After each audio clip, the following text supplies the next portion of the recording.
आप देख रहे हैं मैंगो स्टूडियो। भारत के प्राचीन समय में एक समृद्ध और शक्तिशाली राज्य था जिसका नाम था नृपवर्मा। यह राज्य अपने ऐश्वर्य, वीरता और समृद्धि के लिए प्रसिद्ध था। राजमहल भी अपूर्व सुंदरता का प्रतीक था, जहां हर कोने में ऐश्वर्य बिखरा हुआ था। इस महल का शासन था सम्राट राजेंद्र सिंह और उनकी पत्नी रानी मेघा के हाथों में। लेकिन इस समृद्ध राज्य के अंधेरे रहस्यों के बारे में किसी को नहीं पता था। राजेंद्र सिंह और रानी मेघा का प्रेम कथा पूरी प्रजा में प्रसिद्ध थी। दोनों एक दूसरे से बहुत सच्चे प्रेम करते थे। लेकिन एक दिन अचानक राजमहल में कुछ रहस्यमय घटनाएं घटने लगीं। रात के अंधेरे में महल के गलियारों में किसी की आवाजें सुनाई देतीं, कुछ काले धुएं की लपटें नजर आतीं और चांदनी रात में अजीब सी घटनाएं घटने लगीं। एक रात रानी मेघा के सपने में एक काला साधु आया और उसे बताया, तुम्हारे राज्य के अंदर एक गहरी अंधेरी शक्ति है जो काले जादू से जुड़ी है। तुम और तुम्हारा राजकुमार इस जादू से बच नहीं पाओगे अगर तुमने समय रहते इसका उपाय नहीं किया। रानी मेघा का दिल बहुत डरा हुआ था। वह समझ नहीं पाई कि यह सब क्या हो रहा था। अगले ही दिन उसने राजेंद्र सिंह से इस बारे में बात की। राजेंद्र सिंह, जो अपनी रानी से बहुत प्यार करते थे, ने मामले को गंभीरता से लिया। उन्होंने अपने सबसे भरोसेमंद सैनिक विक्रम को काले जादू की जड़ तक पहुंचने के लिए भेजा। विक्रम ने अपनी खोज में पता लगाया कि राजमहल के पास एक पुराना मंदिर है जहां काले तंत्र मंत्र की साधना की जाती थी। मंदिर के अंदर एक प्राचीन ग्रंथ था जिसमें बताया गया था कि एक शक्तिशाली तांत्रिक ने इस राज्य पर काले जादू का असर डाला था। वह तांत्रिक नागराज के नाम से जाना जाता था और उसने राजेंद्र सिंह के पूर्वजों से बदला लेने के लिए यह जादू किया था।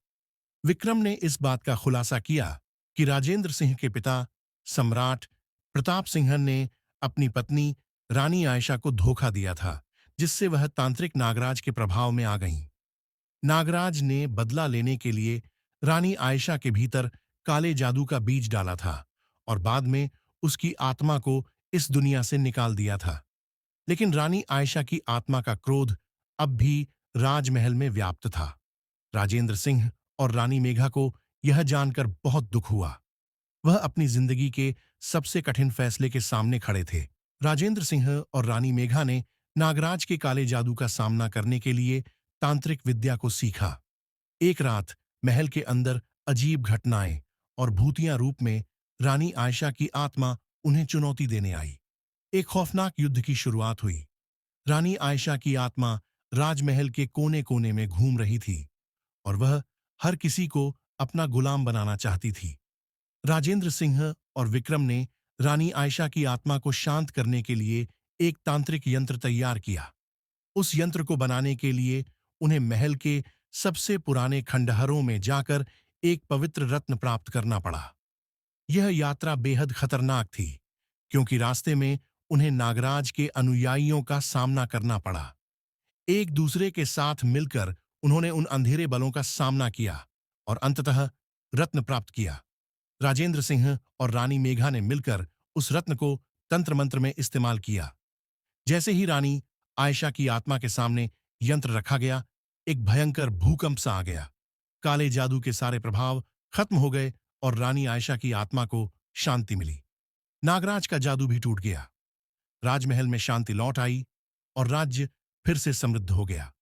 राजेंद्र सिंह और रानी मेघा के प्यार में और भी गहराई आई। उन्होंने मिलकर अपने राज्य को समृद्धि और शांति की दिशा में आगे बढ़ाया।